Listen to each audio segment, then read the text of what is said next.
that, as we all know, manufactured homes are becoming more prevalent, certainly in all areas of our town, and it's certainly of nicer quality than they were in the past. This is a diagram I've done that shows over 100 manufactured homes within a 2-mile radius of the property in question, which is right here on Woolworth Road.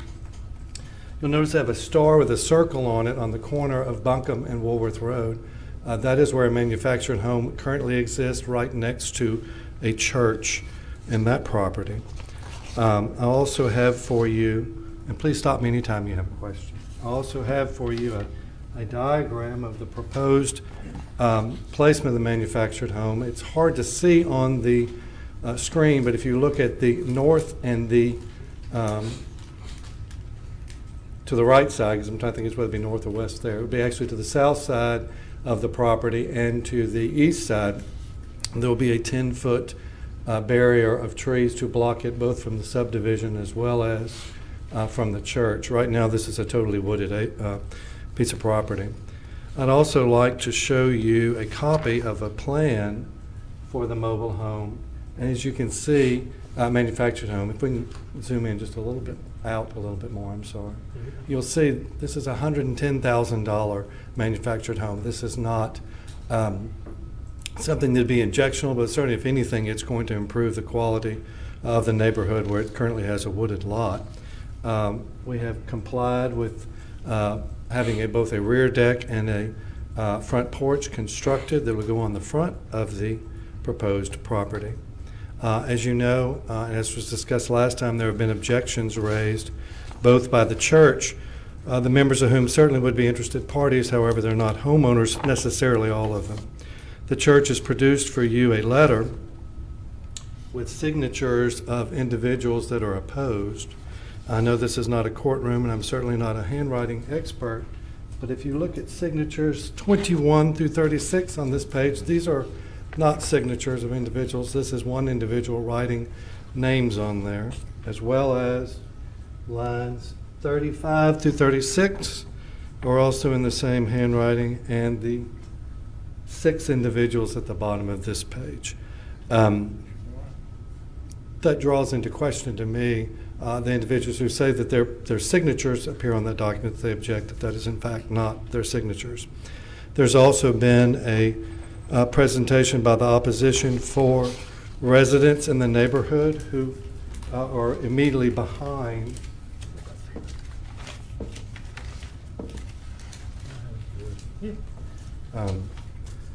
the church. Board members, is right here in R1 area. Behind that is the neighborhood where individuals have also, frankly, some of which have met both with Mr. Fielder and signed in favor of this, and have also signed a document against it in the same neighborhood. And I have those marked on this exhibit.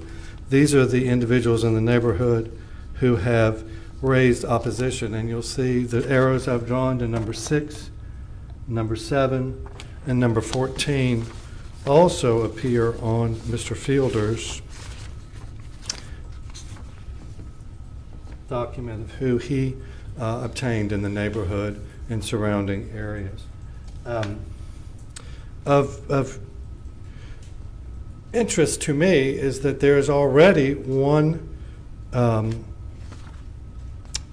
these residents lives in a manufactured home in that subdivision. Here's a rather rudimentary, but a drawing of that subdivision. As you see, the arrow that's marked right here, the numbers are the ones that Mr. Fielder got a approval from, but this one listed here is one that is objecting, and his name appears and is highlighted here in red on number 16, that he objects to having a manufactured home in his neighborhood, yet he himself lives in a manufactured home, of which, I'm sorry, I have my papers well arranged. Give me 1 second. I have a photograph of his manufactured home that he lives in.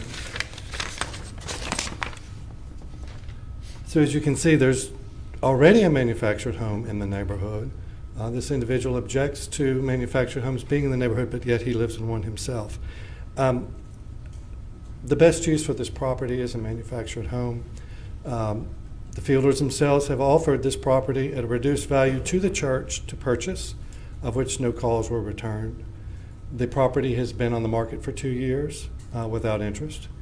The Fielders have been very good neighbors for decades and decades in that part of town, and it's certainly not trying to harm the neighborhood, but enhance it with this manufactured home. And again, say there'll be 2 young graduates from nursing school, which so many, I'm actually a healthcare attorney and can tell you how few nurses there are in our area that we're getting these days, and how nice it is to have 2 young ladies that are willing to stay in Shreveport. And that is the purpose for this request for an exception. And I'd be happy to answer any questions that the board may have. Hearing none, I will take my seat. Thank you, Mr. Pugh.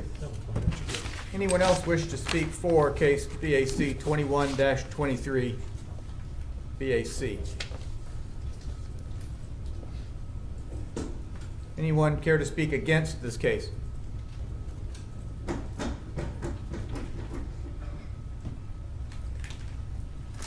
Good evening. My name is Robert Rice, Robert L. Rice Sr., live at 6986 Bunch Drive. That's Brian? Shreveport. You may take your mask off while you're at the microphone. Thank you. Okay. My name is Robert L. Rice Sr. I live at 6986 Bunch Road Drive. That's Shreveport, Louisiana, right behind the church the gentleman that's got through talking about. But he don't realize we was in the parish before that mobile home, that manufactured home was put where this lady was. She lost her house, what he preferred to. But anyway, the community, I believe the community ought to have a word to say if they want a manufactured home in a community. It's zoned already for a home. If he build a home, that's fine. We're not questioning that. We just, the mobile home, I know what he's trying to do. He's trying to put barrels and make it a U shape and put woods on both sides and wood behind that community. But that's not right. We live in that community. We should have something to say about that. He owned all the land around us, and he got right across, up the street from the church. He got a big open field there. He got access to water, sewage, electrical. He have access to all of that stuff. I don't see why he did offer us that church for $59,000. $59,000 for this area right here was too much. I offered him $30,000 for it. He never did get back with me. My name is Robert Rice, and I talked to his sister, his daughter-in-law, who was doing the sales. But the people that signed those petitions at first didn't realize what was going on. I got 2 of the members here live in that neighborhood. He said he was using it for something else. It was across the street. And so he told it, it's a different story. I'm not worrying about what it's for to be used for, but I just want that manufactured home not in our section there. It's been there for years. I played there as a child, Walnut Hill. I went to school at Walnut Hill and graduated in '67. And I stay in that neighborhood because my parents stayed in that neighborhood at that particular time. This has something of value for us too. But let's come and say, meet your new neighbors, build a house, build a home. I don't have anything, we don't have no objection of that. Clear the woods out, build a home, nice home then. He's gonna isolate himself from the rest of the community by leaving the barrels on both sides and the back. That's isolation, as far as I'm concerned. That's what it was when I was in the military, isolation. But I know it's, I've been reading this stuff. I know that everything's been approved by the engineers and all this kind of stuff.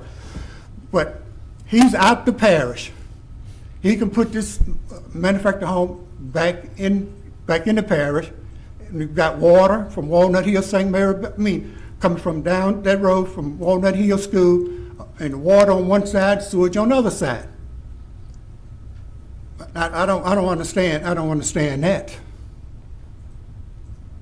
I know the land is here. We don't have no problem with that. But I offered him $30,000. He didn't get back with us. I offered him $30,000 for it. He offered the church $59,000 for that. And so, as I stated before, the church said no, regardless of those signatory on there. Those members are members of our church. Our church. Been there over 140 years in that location. If people don't know that rural area of town, it used to be Datrick in the Metcalf plantation area. The plantation. And see, I don't understand. He want to cut out a little section. You see, next time something come up, he gonna want to put it in the subdivision around that area too. Who's gonna stop it? You know, it got to come to a time that we're gonna have to realize and stand up for what is right and what is wrong. I went in the military. I defended for this country many years ago. But excuse me, but I said no. The community said no. The church said no, regardless to how he wanted to isolate everything in that area. Thank you. Mr. Bryce, wait, please. I do have a question. Yes. I understand that you said no, but could you articulate why you're opposed to this particular type of structure? Because why would he point out this particular area? We just don't want it. Okay, but why? What is it about this structure you don't like? It's nothing but a mobile home. I mean, a mobile home. The wind come through and blow it away and tear it up. It's not a complete structure. It's not a structure on concrete slab. Well, there are many pier and beam homes that are not on a concrete slab. Yeah, I realize that, sir. I realize that too. It's this is what I looked at it like this, and a lot of people in the community. Some of the community that people didn't know what they were signing. Mr. Phillips came around there even before the sign was put up. He said, "Meet your new neighbors." He came to me and asked me, "Did I want?" I said, "No." He said, "Well, I stay up the hill." I said, "I know where you stay at. I can see your house from mine." But if he got all that land on that side, he put the manufactured home on his property up there with no problem at all. He got access to water, electric, everything. I know I can't tell a man where to put his own stuff, but we just don't need it in that location. All right, thank you. Any questions for Mr. Bryce from the Yeah, board? I have one. Mr. Moss? There's currently a manufactured home inside that neighborhood.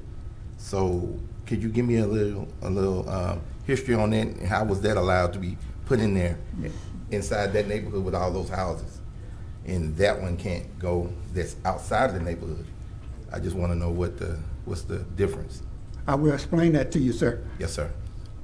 We was outside the city limits, and the lady house caught on fire.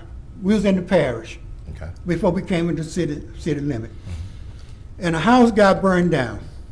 So she went to petition to the parish about a mobile home. She told us, the parish got with them and told them, you need to go back and talk to your peers in your community to see if it's okay for that mobile home to come where it's located now. And so now we moving forward. It was still there before we got in the city limit. We had a petition to get in the city limit to get sewage and water. That's the only reason why we're in the city limit today. But I'm saying, did you object to her having that? No, we did not. Okay. On that side of Walnut Hill Street and Bunch Drive on the other street. But when long was in the parish, no. Because the lady didn't have the means of rebuilding on that other side. Most of these people here today is from the other side. Okay. And from the church too. But like I said, we're not here, I'm not trying to kick Mr. Phillips or nothing like that, but we just don't want to, if he build a nice home on there, cut the woods down, fine.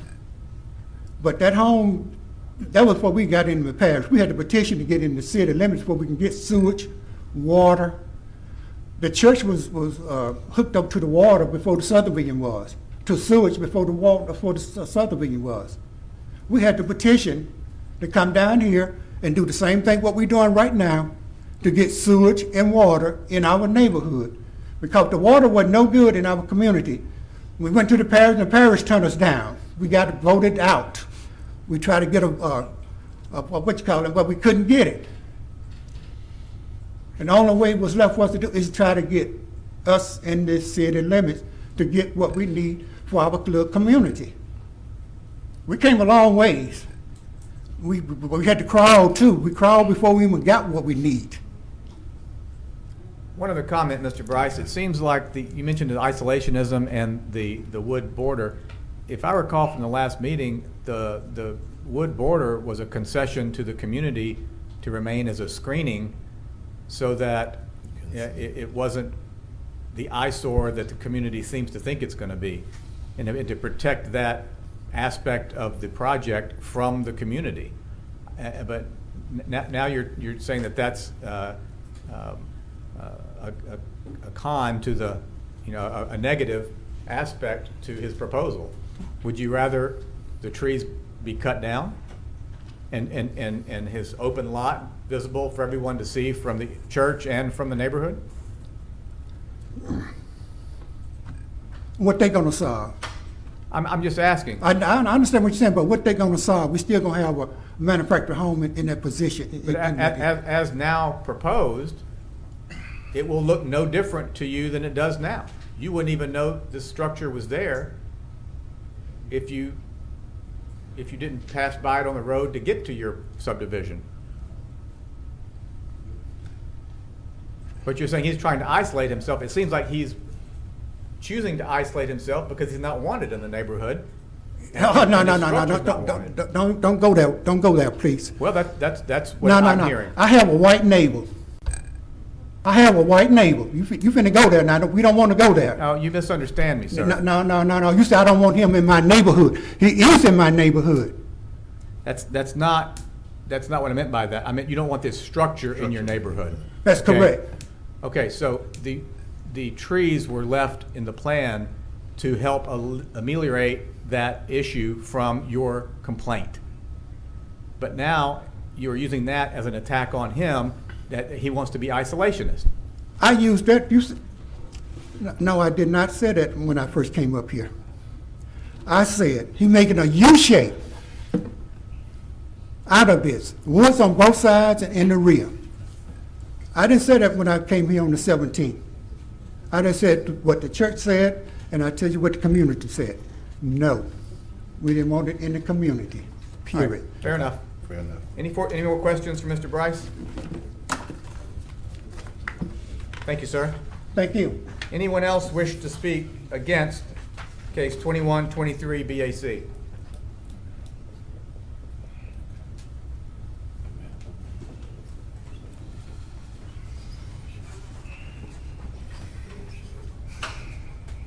Good afternoon. My name is Ellis Richardson. I serve on the Board of Deacons at the Walden Hill St. Mary Baptist Church. And the church do oppose the manufactured home next to the church. We're a church, we've been there 100 and something years. And I don't think that my deacon was saying we don't want Mr. Phillip in the neighborhood. We would just like something suitable there next to us. We have a nice church there. I know y'all went out there and seen it. And that's what we want to keep around it. We just oppose the manufactured home. And this gentleman was saying that he saw so many signatures on their left and right. Like Brother Rice said, they didn't understand. And after they talked to us, the board and the officials of the church, they told us they didn't understand. As far as the signatures on the paper, we got a lot of older members at the church. Some of them don't write too good. So, you know, maybe some of them just, and I know I signed for a couple of people because they can't write. When you get old, there's certain things you cannot do. So you have people to do it for you. But this is not a racial issue or none of that. We just do not want that manufactured home beside our church. Thank you very much. Wait, sir, could you, I have a question for you. Perhaps you can explain it. Yes. No one yet has explained why you don't want a manufactured home next door to you. Normally from the things that I have seen in my life, and I'm 64 years old, when you bring manufactured homes in an area like that, it pulls your property value down. I know that and you know that. Thank you. I guess there are no further questions for Mr. Richardson. Nah, he left the mic. So- Anyone else wish to speak against 2123 BAC?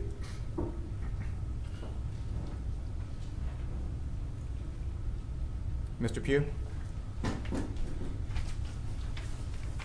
It's becoming very clear to me that the issue is not about a mobile home, but it appears to be an issue about the Fielders themselves. As I've already pointed out, there are 100 manufactured homes within a 2-mile radius, many of which they have to drive past to get to their neighborhood. I've been out there, spent a lot of time in the last 30 years as these have been longtime clients and driven in this area, and this is not going to decrease the value of their property. Again, this one that this board has approved right here, less than a half a mile north, also next to a church.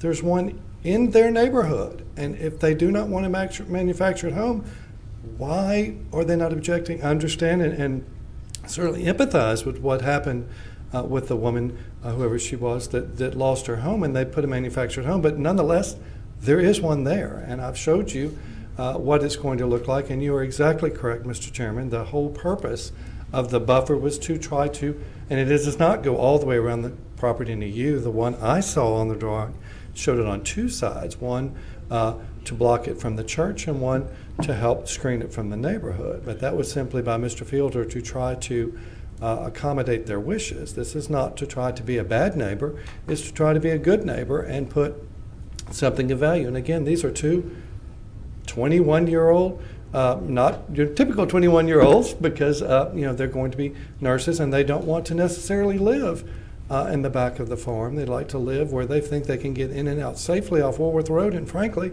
the fact that the Fielders have more property out of the city limits is absolutely not relevant whatsoever to this request to use this property to put a manufactured home like 100 other ones exist shown on here. And I'm sure as you went out to look at the property, you drove past quite a few of these 100. So I'm happy to answer any questions, but I don't hear anything about what's wrong with the manufactured home as much as what's wrong with the Fielders, and I don't believe that's an appropriate argument to make to this body. Any questions for Mr. Pugh? None. Thank you. Thank you, sir. What do we hear? Move to approve. Motion by Mr. Moss, second by Mr. Farrell to approve. Please vote.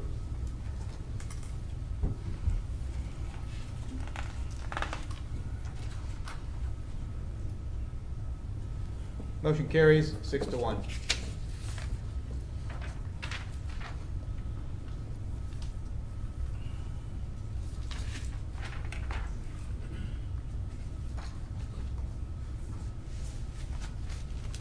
Case number 21-27-BAC. Mr. Chair, Yes. I'd like to recuse myself from this conversation due to personal relationship. All right. Thank you, Mr. Crawford. It noted that Mr. Crawford has recused himself from discussion and voting on this case. Are the Yanceys here? And just for the record, Mr. Chair, it should be noted that Mr. Crawford was not involved in any of the discussions in relationship to this case before this meeting or during this meeting. Thank you, sir. All right. 952 Aniana Street.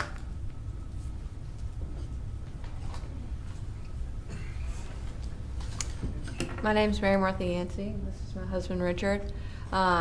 Certainly, we've all met before at the previous meeting, but we've all slept since then, and we've got some board members that are in attendance that weren't here last time, so I'm going to more or less reiterate the statement that we made last time. I did get the updated staff report, and I did notice that the hardship that was noted in there really just centered around us saying that we had dogs, which is the reason why we needed a fence.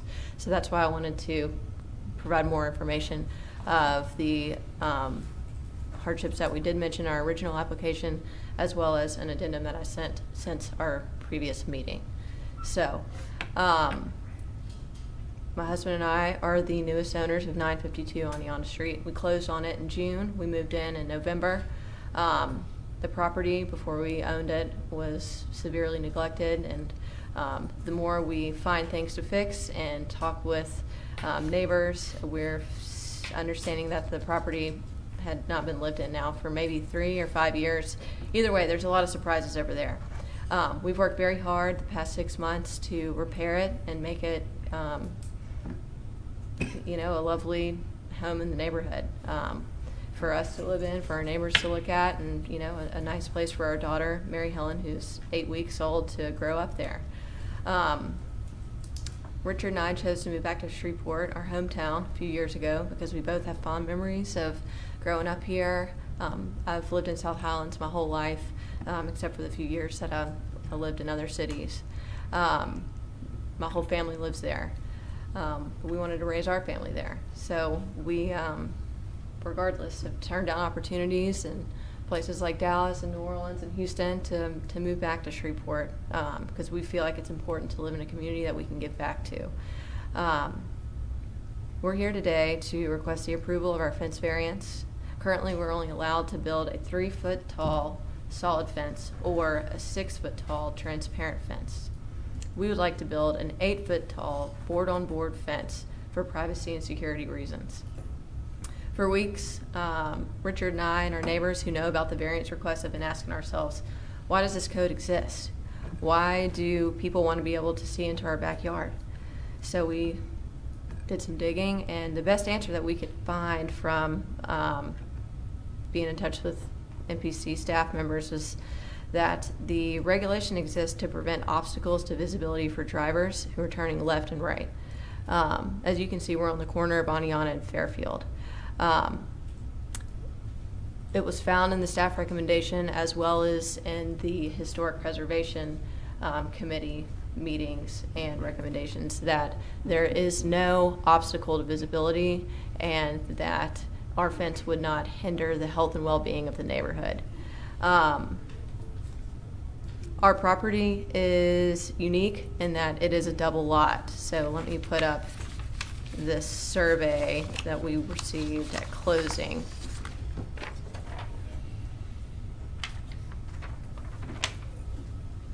So we've got lots 29 and 30.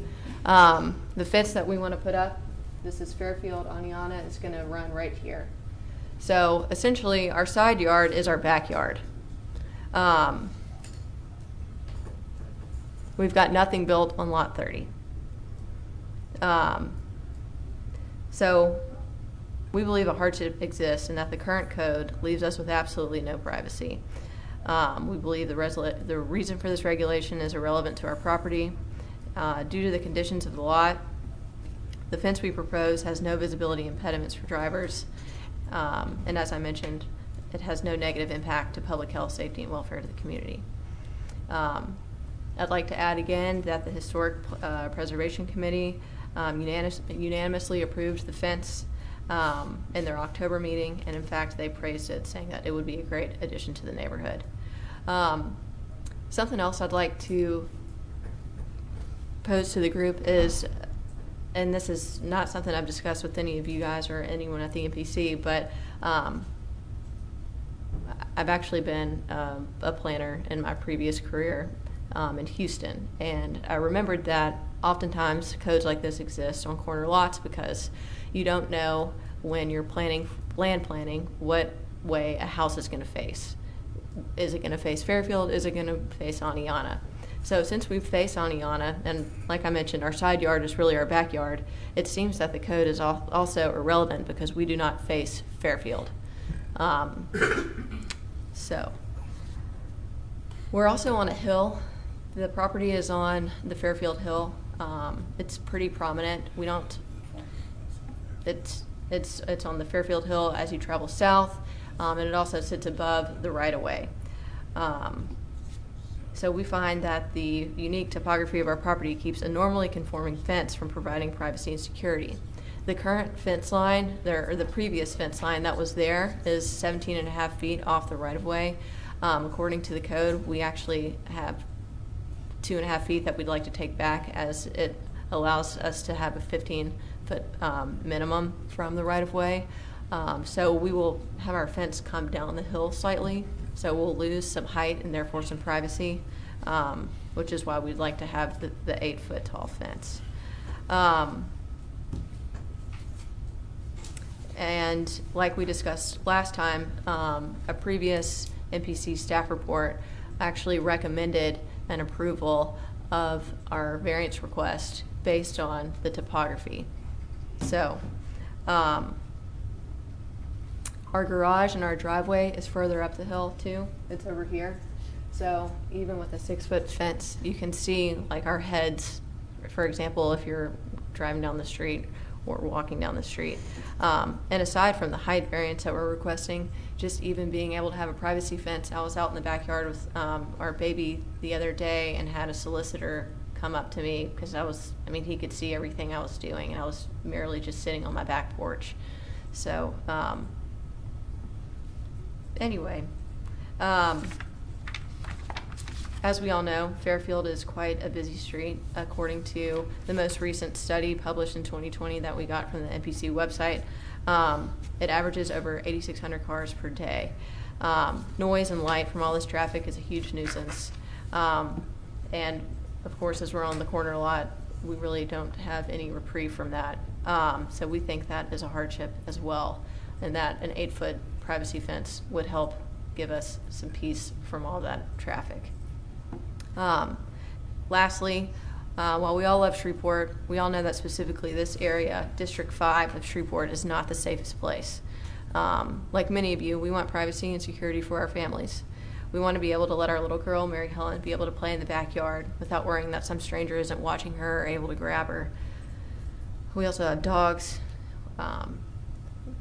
People steal dogs. We'd like to be able to have them run around and not worry about that. We don't feel like this is much to ask for. As you can see here in the latest reported offenses, our district has 3 times as many reported residence burglaries and more residence theft from auto and rape than any other districts. District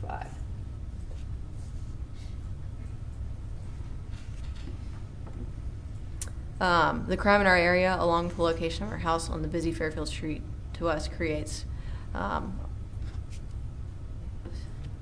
coupled with our inability to build a privacy fence, poses a lot of specific hardship that could be mitigated with the erection of a privacy fence. We think we can all agree that everyone here has a right to privacy and safety on their own property. We all work very hard to provide for and protect our children.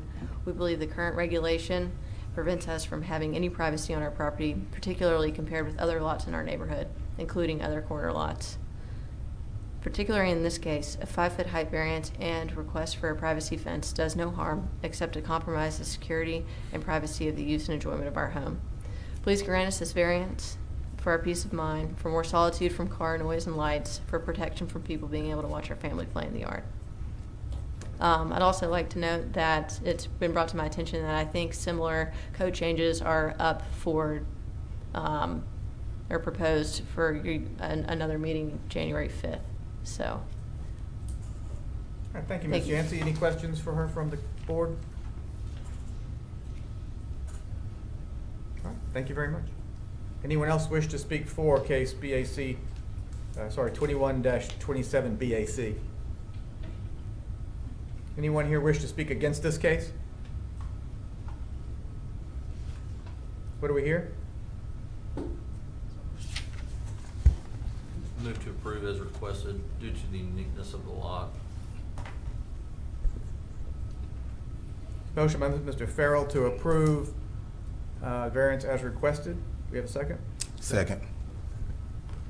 Any discussion? I will give you some discussion, Mr. Chair. Mr. Clark? And we very well do understand the need for having a Board of Adjustments or a Board of Appeals. But we do expect these boards to respect the integrity of the law and the integrity of the ordinances that have been enacted by the City Council for the City of Shreveport. And if there are not circumstances that truly dictate additional allowances for variances, we encourage you not to do them. We have looked at this situation very closely. We added an additional step to attempt to address. I'm not looking at it right now. Alice gets the pleasure of sitting next to me and doing all of these things, but we added an additional step based on the topography of the lot to address where a fence could go up to 8 feet, but that was the maximum height based on the topography in certain areas of the yard. But I just continue to encourage you because these ordinances are in place for a reason. And until we have committed to reviewing the entire fence ordinance for the City of Shreveport, because you're going to be addressing another fence application in this hearing. But as of today, these ordinances are in place, and if you would just allow me, I ask Alice to read again for the record the alternative that we made available for your consideration. The alternative recommended by the staff was to approve a 3-foot variance for a total height of 6 feet with the following stipulation: the height of the fence may exceed 6 feet to maintain an even fence line only when the grade decreases from the highest grade where the fence is to be installed. In no case should that total fence height exceed 8 feet. So that translates as the ground slopes down, the fence could be taller than 6 feet to maintain that level, but until it reaches 8 feet above the ground at the slope, then it must continue to drop to maintain that 8 foot above the ground.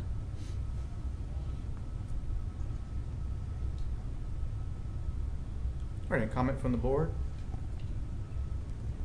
Thank you, Mr. Clark. Thank you, Alice. No further discussion, please vote. I have a discussion. Mr. Hendricks? Yeah, like it was discussed and Ms. Alice just talked about, that was the original idea that I had. Because if you have an 8-foot fence on a taller portion of the property, it's gonna be way up in the air. And as I look at the property here, on the part that faces the street, it's on a hill anyway. So you got 8 foot plus the hill in front of it. But you're gonna make that it's gonna be way higher than what you're actually thinking it's gonna look like. I'm in agreement with the second with the other stipulation of being 6 feet, and where it slopes down, it can be higher up to 8 feet to follow the topography of the land. How do we get to that point? There's a motion on the floor now. Correct. So We have to vote on this motion. okay. Or you can submit a substitute motion. That's what I have to say. Okay. You can substitute the motion, or Well, that's up to Mr. Farrell. okay. Or we can vote on this motion and see where it goes. I'd like to vote on this motion. All right. Any further discussion? All right, please vote.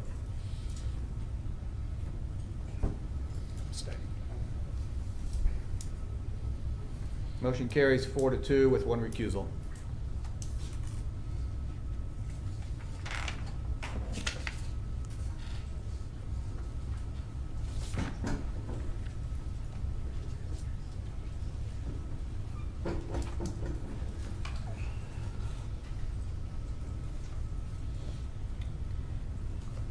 All right, that brings us to tab 8, case 21-13-BAP.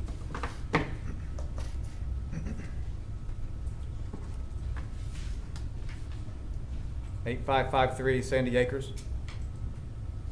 Troy, Kevin, and Barbara Schleben. Is anyone here to speak for this case? I think Alright. the applicants may not be here. Do you wish to speak for your case? We agree with the staff recommendation. All right. Anyone here to speak against 21-13-BAP?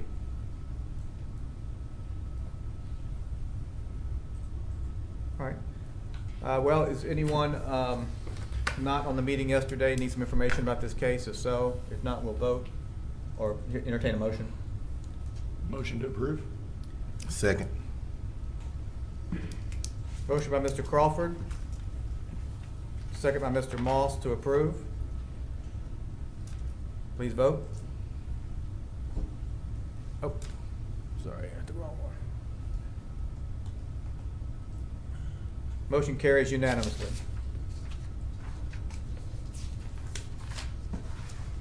All right, case number 21-29-BAC. 2919 Valley View Drive.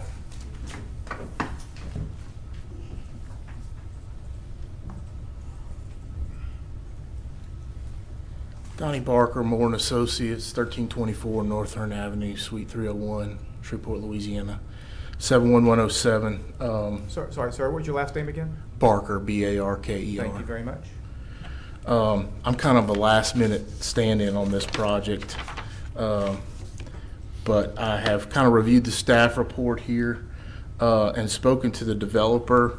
There were noted some issues with the barbed wire fence that he's put up beyond the limits of the site plan that was previously approved for fencing, and he has agreed to remove that barbed wire fencing. However, he'd still like to pursue a variance for keeping the barbed wire on the fencing that surrounds the approved site plan in the vehicle area, based on the hardship that he presented to the MPC staff. All right, just, maybe you can answer this, maybe you can't. Or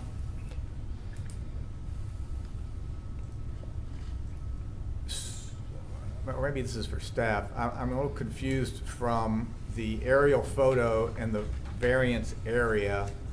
Is the corner that, I mean, the lot that's actually on the corner where there is a car lot, is that the car lot that is involved in this case? Because the aerial view shows nothing on the... At the corner of 171 there? Correct. In Valley View? No, that's not part of our project. Okay, all right.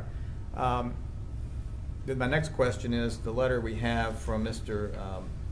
Anthony Williams.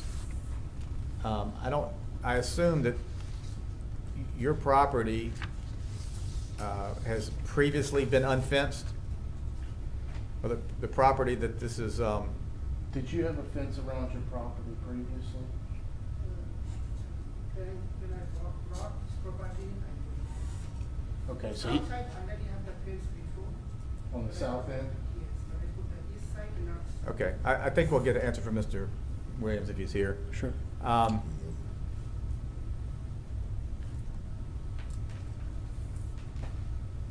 Sorry, just let me look at this. I see, so they're bisecting that. All right, that's the questions I had. Any questions from Mr. Barker? All right, thank you very much, sir. Thank you. Anyone else wish to speak for case 2129 BAC? Anyone wish to speak against this case?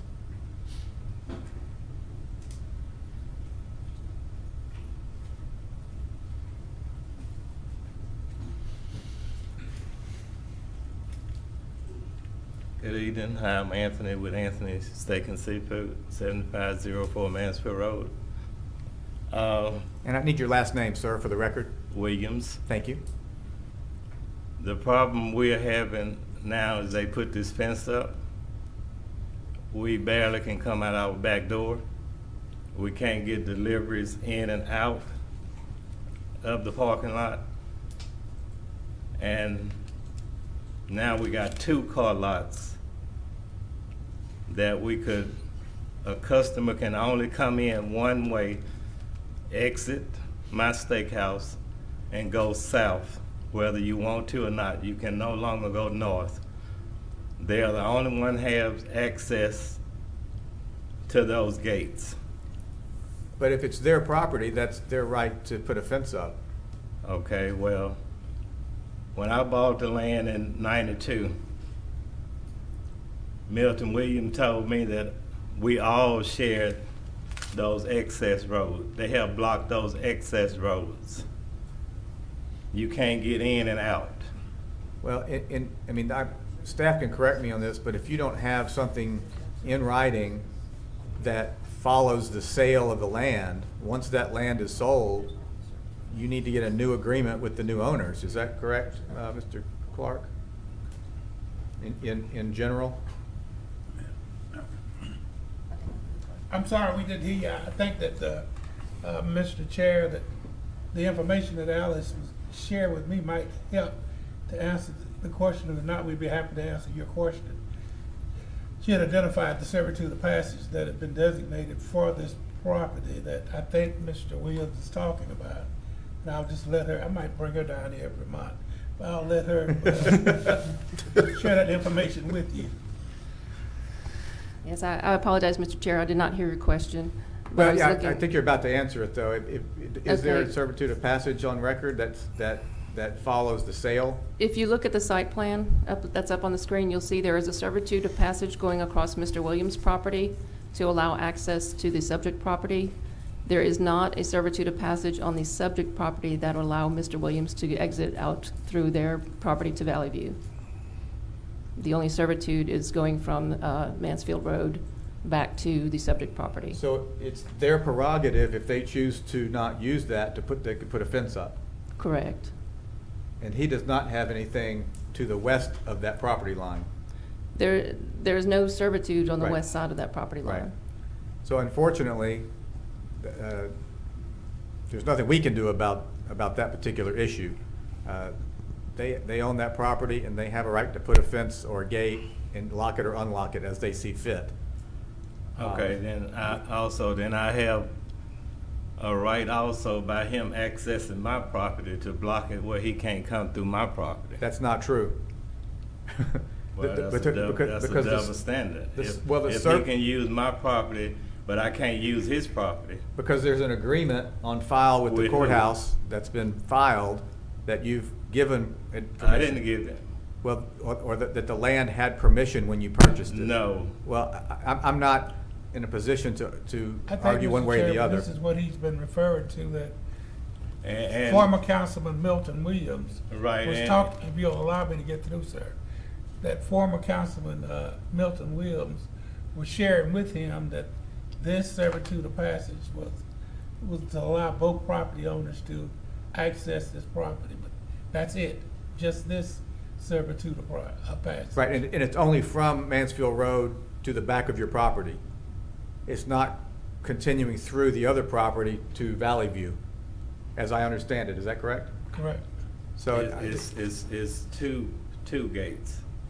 A customer can't go out to Valley View because he has a gate here and he has a gate here. That's his property, and there's no servitude on record. Again, this is not the venue to debate this. I'm just telling you that. I'm not debating it, I'm just telling you what's going on. No, I understand. I'm trying to explain Okay. why this is not a venue that, I understand that you have a complaint about this, but there's nothing we can rule on today to help you out in this situation.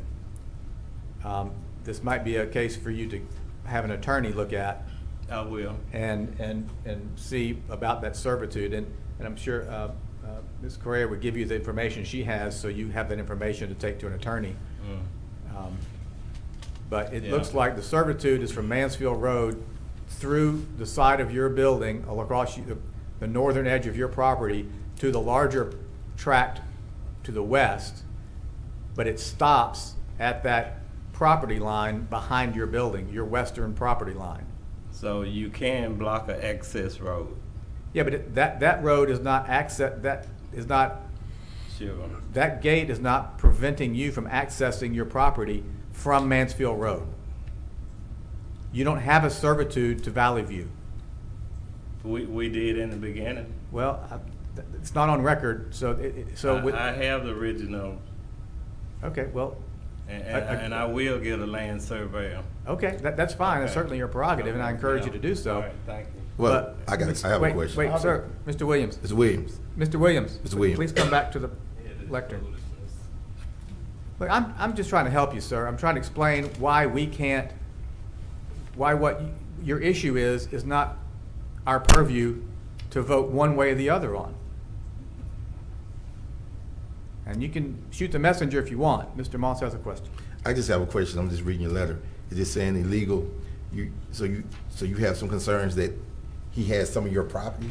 Yes, Okay. That's a whole other Yeah, it's issue. a whole nother issue, so right, yeah. I know that. Yeah.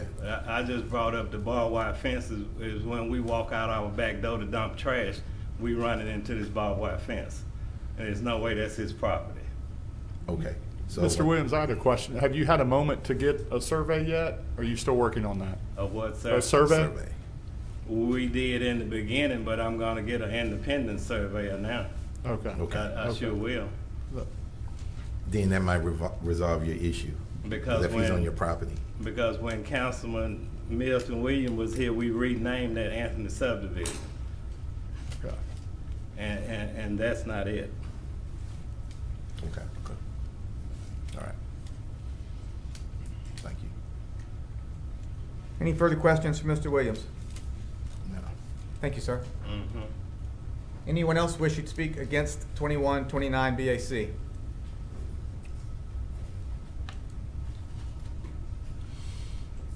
All right, what do we hear?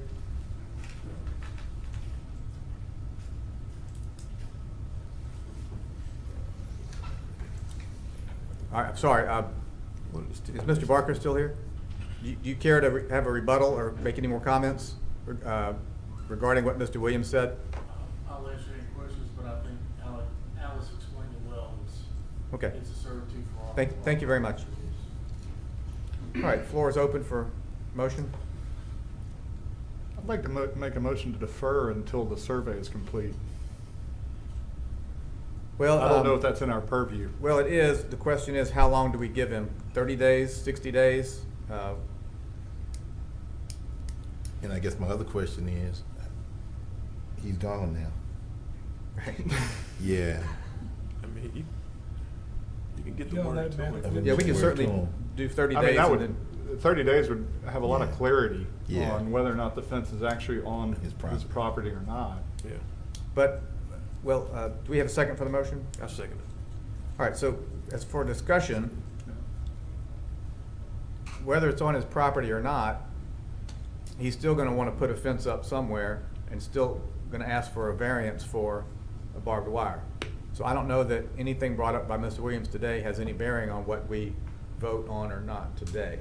The issue in front of us. Is that correct, Mr. Yeah, Clark? because he's not gonna be able That's to have correct. passage You're to only that property. voting on Say again? variance for the barbed wire fence. We have two, correct? We have a fence The height and the actual fence. and the barbed wire on top of the fence. Where the fence is not our purview at all. Right. If he ends up having to move the fence 3 feet, Still would the variance follow that fence? Wherever the fence is, that's what the variance should Right. be. So if it turns out that this southernmost fence running north to south-ish has to move west, it could still move, it's already got the variance with it. So whether we defer and continue to find out where the fence belongs doesn't change what we are, is in our purview and before us to vote on. Does that make sense? Is that correct? I think it's a possibility that he might, because depending upon what he says that he has from the, initially, it may give him another part of servitude. We don't know that. Right, but he can still, all he's asking for is to put barbed wire on top of a 6-foot fence. Right. Where that fence is, whether or not he has to install a gate or not, are irrelevant to what the variance is stipulating. So is the owner aware that he can do this, and then 2 weeks later, got to tear the fence down and remove it? Well, it's already there. The fence is already That's there. why it's before you, it's already there. Yeah, it's already there. He's just agreed to take this portion here down because that portion there is not part of the proposed business, which has already been approved. So if the potential servitude that may or may not be there is there or not, would that affect our judgment today? No, because if he puts a fence up, or if the fence is there, if there's not a gate there, he'll be required to put a gate in, I assume, to allow servitude. Is that correct? Yeah, Alice? I mean, there may be a gate there. It sounds like there is a gate there. The gate is already there. The gate is already there. Right, so there's a gate. I think y'all are much further complicated this matter than it is. Yeah. He's only applying before you for a variance. Right. Okay. The civil issues that are possibly gonna be involved, may require, a judge and a court to resolve, but you can either grant the variance and the barbed wire fence or deny it. Gotcha. Yeah, And he's already agreed to remove the part that we told him that was already illegal. And let me just add this in too, and with Mr. Williams, he's not here, but his main concern was having right of way to Valley View. Regardless what happens, he won't have that because there's going to be a fence there. Because I guess the fence is already installed. Fence is already installed, so Okay. even if they have to move the fence back a little bit more, he's still not gonna have room to get out on Valley View. Okay. Yeah. So yeah, so whatever happens in another quarter or some other time, he still won't have that right away. So So in light of that, Mr. Crawford, I can withdraw. withdraw? All I right. can withdraw. Okay. I misunderstood. Sure. okay. What is the board's recommendation on this? Staff's recommendation was denied. I mean, staff, yeah. Staff recommends denial of a variance to allow barbed wire on a 6-foot fence is warranted due to the lack of hardship that would justify the variance request. So basically, If he he can have wants, the if he barbed wants, wire. if he wants this, he would have to be rezoned to have it by right. In which case, it would need to be an 8-foot fence with barbed wire. Or it would need to be or could be? Could be. Need to Would be. need to be. So if he gets a zoning, gets rezoned, in order to have the barbed wire, he would have to raise the chain link fence 2 feet to install the barbed wire. There was a photograph that I was interested in bringing to attention, how far off of, it's page 7 in our packet. What side, is that Valley View? Yes, It looks that like is. there's a pretty good green space. Is that the area you're talking about in the meeting yesterday, Alice, about there's a footpath through there?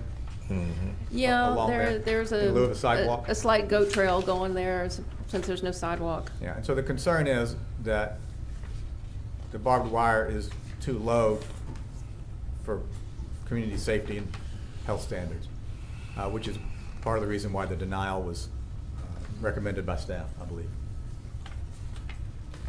So at this time, the floor is open for a new motion. Mr. Chair, just to clarify, are we voting on the barbed wire and the 8-foot fence? No, it's 2 variances. Sorry, yeah, so we have the first, I guess we should break this up. The first variance, although it's not written that way on the staff report, the first variance would be to allow an 8-foot overall height, or should we approve the barbed wire first? I guess I'm looking to legal counsel or staff. Okay. With the 8-foot all around would be just around the business, right? Not yet, right? Around the business with the barbed wire. Oh, you asking me, I'm sorry. I would suggest that you deal with the barbed wire first. Right, because that's what makes it 8 foot. Yes. Right, so the first, we're gonna break this up into 2 votes. Part A will be a variance to allow barbed wire on the top of the current 6-foot fence as it exists. Do we have a motion to approve or deny? Well, hold on for me. You said as it exists. It exists. He has it around the whole parking lot, right? It's only 6 foot. Okay. Okay. All right. Okay. I just want to make sure. All right. I make a motion to deny. All right, motion by Mr. Horn to deny, Second? Second by Mr. Crawford. Now, discussion, this is for the barbed wire section. Right, that's The allow barbed wire wire feature, I in should say. Right. rezoning.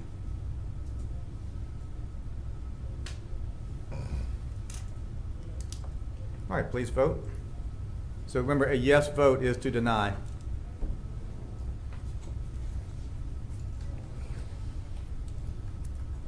Motion carries unanimously. In that circumstance, do we need to vote on the variance to the height? You can, But if you have to take the barbed wire off, he doesn't need a variance. right. So it's a moot point at this point. It's a moot point, correct? Very good. All right, that brings us to the end of our public hearing.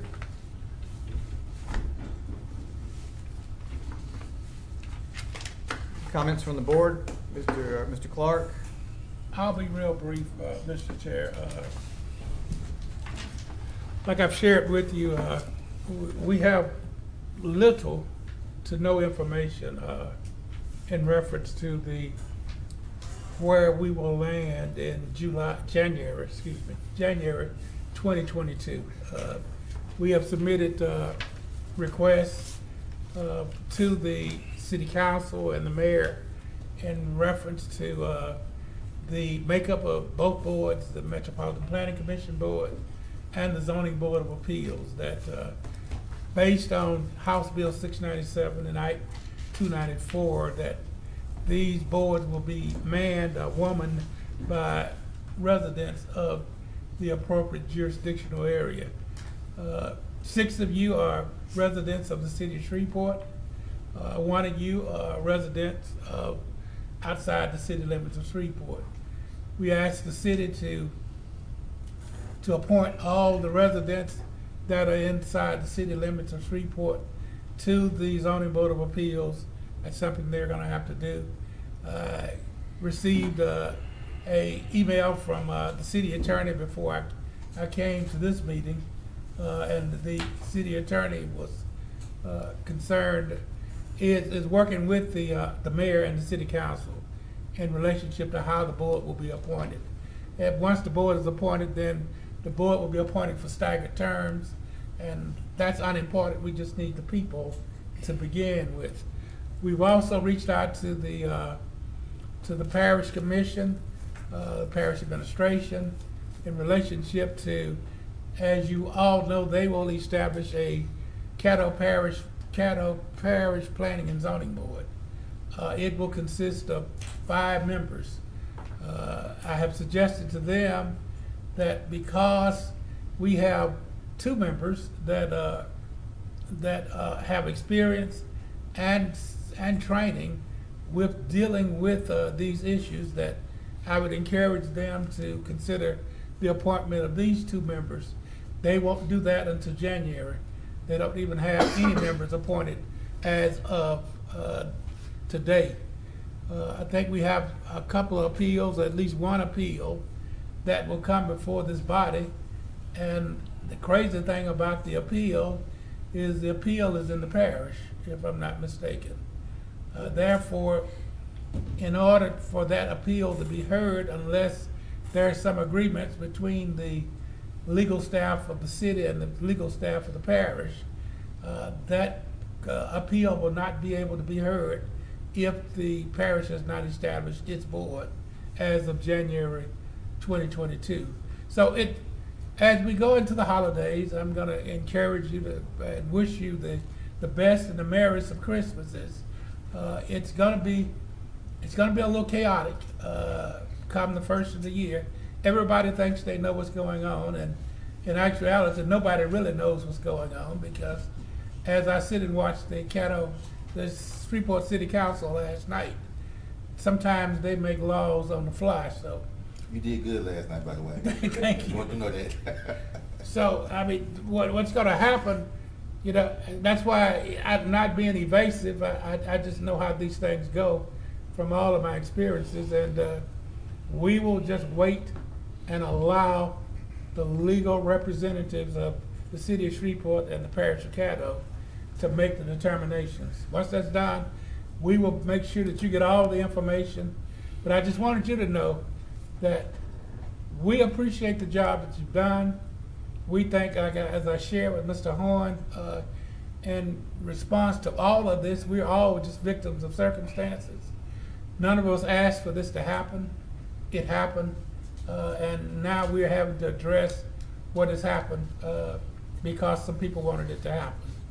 So we will be in touch with you the minute we know where we are going, and prayerfully, we will be working again with you in 2022, and we will see you after the Christmas holidays. All right, thank you, Mr. Clark. Any comments from the board? If you missed the Christmas meal on last week, you missed a treat. Just wanted to say I enjoyed everything on last week, Thank Mr. you, Clark. sir. It was great. Fellowshipping and seeing everybody again. Y'all miss Mr. Mouse singing Silent Night. I'd like to just take a moment to say, in light of everything Mr. Clark said, I am a parish appointee, so there's a potential that this is my last meeting. Same here. I've been a member of the ZBA since 2008. I've been the chair over a period of 2 terms for a total of 10 years. When I got here, Mr. Clark sat over here. And I just want to take a minute to say thanks to Mr. Clark and Mr. Jean, who's not here, but to all the staff who support us and the planners who make what we do easier by the detailed and really thoughtful packets they put together for us. I was struck by, and no fault of their own, I guess, the misunderstanding of what a hardship is, and not understanding the fact that it's a legal definition that the staff is going by, not a personal, emotional hardship that someone may feel when they come before us. And that word gets used a lot, but just know that when the staff is creating the reports, they are basing this on specific criteria that the petitioner's request may or may not meet. And I know that people feel like their issue is a singular issue and constitutes a hardship, but under the terms of the law and the UDC, it doesn't necessarily. But I want to say thank you to all of you. I know that y'all are fairly new, and I was just looking around. I mean, cumulatively, I've probably been here longer than the whole bunch of y'all put together. And I'm happy to stay, and I'm happy to relinquish my seat if that's what the City Council wishes. I've enjoyed my time here, and it's been definitely an education, and I hope that the rest of you, if I'm not here, will enjoy your time as well. Thank you very much. That's all I have, Mr. Chair. All right. No other comments? We're adjourned.